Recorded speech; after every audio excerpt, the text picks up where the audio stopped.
পৌরসভায় এসেছিলাম ওই অন্নপূর্ণা ভাণ্ডারের ফর্ম নিয়ে। তো এই অবস্থা দেখো কীরকম, এত ভিড়, ভিতরে মানে 1.5 ঘন্টা বসিয়ে রেখে দিয়েছে। এমনি এমনি কিছুই হলো না, বলছে 7 দিনের মধ্যে সব কিছু হয়ে যাবে। আর সবাই দেখো কি অবস্থা, দেখো দেখতেই পাচ্ছ। যাদের গাড়ি বাড়ি টাকা পয়সা সবই আছে তাদেরকেই দিচ্ছে, আর যাদের কিছুই নেই তাদেরকে কিছুই দিচ্ছে না। যারা 2 কিস্তি 4 কিস্তি পাচ্ছে, আর যাদের পায়নি কিছুই পায়নি। অবস্থা দেখো।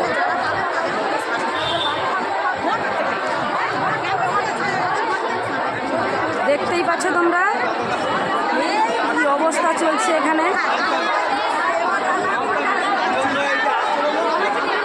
পৌরসভায় শুধু ভিড়টা দেখো, একবার উপরে ভিড় দেখো।